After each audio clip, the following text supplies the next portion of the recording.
ಎಲ್ರಿಗೂ ನಮಸ್ಕಾರ. ಈಗಷ್ಟೇ ಒಂದು ಸಲ ಪ್ರೇಮ ಕಥೆ ಸಿನಿಮಾ ನೋಡ್ಕೊಂಡು ಬಂದೆ. ಒಂದು ಮ್ಯೂಸಿಕಲ್ ಲವ್ ಸ್ಟೋರಿ, ಮ್ಯೂಸಿಕ್ ಮೂಲಕ ಒಂದು ಪ್ರೀತಿನ ಹುಡುಕಾಟ ನಡೆಸುವಂಥ ಒಂದು ಕತೆ. ನನಗೆ ಸುನಿ ಸರ್ ಸಿನಿಮಾದಲ್ಲಿ ಆ್ಯಕ್ಟ್ ಮಾಡಬೇಕು ಅಂತ ಸುಮಾರು ದಿನದಿಂದ ಆಸೆ ಇತ್ತು. ಸೊ ಒಂದು ಸಣ್ಣ ಅವಕಾಶ ಸಿಕ್ತು, ಇದರಲ್ಲಿ ಒಂದು ಕ್ಯಾಮಿಯೋ ಮಾಡಿದ್ದೀನಿ. Thank you to Suni sir and Ram movies. Ramesh sir ಮೈಸೂರಿಂದ ಅವರ ಮೊದಲನೇ ಪ್ರೊಡಕ್ಷನ್ ಇದು ರಿಲೀಸ್ ಆಗಿದೆ. ತುಂಬ ಒಳ್ಳೆ ಪ್ರೊಡ್ಯೂಸರ್, ಭಾಳ ಅದ್ಧೂರಿಯಾಗಿ ಖರ್ಚು ಮಾಡಿ ತುಂಬ ಚೆನ್ನಾಗಿ ಪ್ರಮೋಷನ್ ಮಾಡಿ ಸಿನಿಮಾ ಮಾಡಿಕೊಟ್ಟಿದ್ದಾರೆ. ಅವ್ರಿಗೆ ಒಳ್ಳೆಯದಾಗಬೇಕು. ಆ್ಯಂಡ್ ಸಿನಿಮಾದಲ್ಲಿ ನಟಿಸಿರುವಂಥ ಎಲ್ಲರೂ ತುಂಬ ಚೆನ್ನಾಗಿ ಆ್ಯಕ್ಟ್ ಮಾಡಿದ್ದಾರೆ. Personally I like Vinay sir's and Rajesh ಮೆಟ್ರನ್ ಸರ್, ಅರುಣಾ ಬಾಲರಾಜ್ ಮೇಡಮ್, ಅವರೆಲ್ಲರ ಫ್ಯಾನ್ ನಾನು. ಸೊ ಒಟ್ಟಾರೆಯಾಗಿ ಒಂದು ಒಳ್ಳೆಯ ಸಿನಿಮಾ, ಒಂದು ಅದ್ಭುತವಾದ ಮ್ಯೂಸಿಕಲ್ ಲವ್ ಸ್ಟೋರಿ. ಸೊ ಎಲ್ಲರೂ ಬಂದು ಸಿನಿಮಾವನ್ನು ನೋಡಿ ಆ್ಯಂಡ್ ಸಪೋರ್ಟ್ ಮಾಡಿ. ಕನ್ನಡ ಸಿನಿಮಾಗಳು ಇನ್ನೂ ಒಳ್ಳೆ ಚೆನ್ನಾಗಿ. ಉಮೇಶ್ ಕಾಮತ್ ಅರ್ಧ ಎಕರೆಯಲ್ಲಿ ವೀಳ್ಯದೆಲೆ ಕೃಷಿ ಮಾಡಿ 5 ಲಕ್ಷ ಗಳಿಸ್ತಿದ್ದಾರೆ. ನೀವು ಕೂಡ ಅವರಿಂದ ಕಲಿಬೇಕಾ? ಅವ್ರ ಜೊತೆ ವಿಡಿಯೋ ಕಾಲ್ನಲ್ಲಿ ಮಾತಾಡಬೇಕಾ? ಈಗಲೇ ಫ್ರೀಡಮ್ ಆ್ಯಪ್ ಡೌನ್ಲೋಡ್ ಮಾಡಿ. ಬರ್ತದೆ ಆ್ಯಂಡ್ ಎಲ್ಲ ಕಡೆ ರೀಚ್ ಆಗಬೇಕು ಅನ್ನೋದು ನಮ್ಮ ಆಸೆ. ಸೊ ನಾನು ಕೂಡ ಇದರಲ್ಲಿ ಆ್ಯಕ್ಟ್ ಮಾಡಿದ್ದೀನಿ.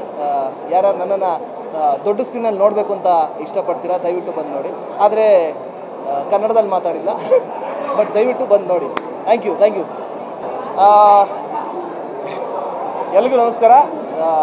ಈಗಷ್ಟೇ ಒಂದು ಸಲ ಪ್ರೇಮ ಕಥೆ ಸಿನಿಮಾ ನೋಡ್ಕೊಂಡು ಬಂದೆ. ಒಂದು ಮ್ಯೂಸಿಕಲ್ ಲವ್ ಸ್ಟೋರಿ, ಮ್ಯೂಸಿಕ್ ಮೂಲಕ ಒಂದು ಪ್ರೀತಿನ ಹುಡುಕಾಟ ನಡೆಸುವಂಥ ಒಂದು ಕತೆ. ನನಗೆ ಸುನಿ ಸರ್ ಸಿನಿಮಾದಲ್ಲಿ ಆ್ಯಕ್ಟ್ ಮಾಡಬೇಕು ಅಂತ ಸುಮಾರು ದಿನದಿಂದ ಆಸೆ ಇತ್ತು.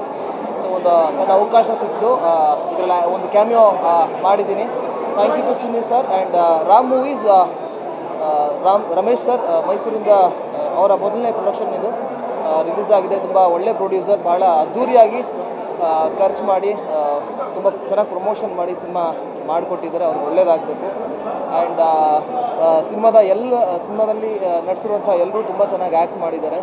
Personally I like Vinay sir's and Rajesh ಮೆಟ್ರನ್ ಸರ್, ಅರುಣಾ ಬಾಲರಾಜ್ ಮೇಡಮ್, ಅವರೆಲ್ಲರ ಫ್ಯಾನ್ ನಾನು. ಸೊ ಒಟ್ಟಾರೆಯಾಗಿ ಒಂದು ಒಳ್ಳೆಯ ಸಿನಿಮಾ, ಒಂದು ಅದ್ಭುತವಾದ ಮ್ಯೂಸಿಕಲ್ ಲವ್ ಸ್ಟೋರಿ. ಸೊ ಎಲ್ಲರೂ ಬಂದು ಸಿನಿಮಾವನ್ನು ನೋಡಿ ಆ್ಯಂಡ್ ಸಪೋರ್ಟ್ ಮಾಡಿ. ಕನ್ನಡ ಸಿನಿಮಾಗಳು ಇನ್ನೂ ಒಳ್ಳೆ ಚೆನ್ನಾಗಿ ಬರ್ತದೆ ಆ್ಯಂಡ್ ಎಲ್ಲ ಕಡೆ ರೀಚ್ ಆಗಬೇಕು ಅನ್ನೋದು ನಮ್ಮ ಆಸೆ. ಸೊ ನಾನು ಕೂಡ ಇದರಲ್ಲಿ ಆ್ಯಕ್ಟ್ ಮಾಡಿದ್ದೀನಿ. ಯಾರು ನನ್ನನ್ನು ದೊಡ್ಡ ಸ್ಕ್ರೀನಲ್ಲಿ ನೋಡಬೇಕು ಅಂತ ಇಷ್ಟಪಡ್ತೀರಾ, ದಯವಿಟ್ಟು ಬಂದು ನೋಡಿ.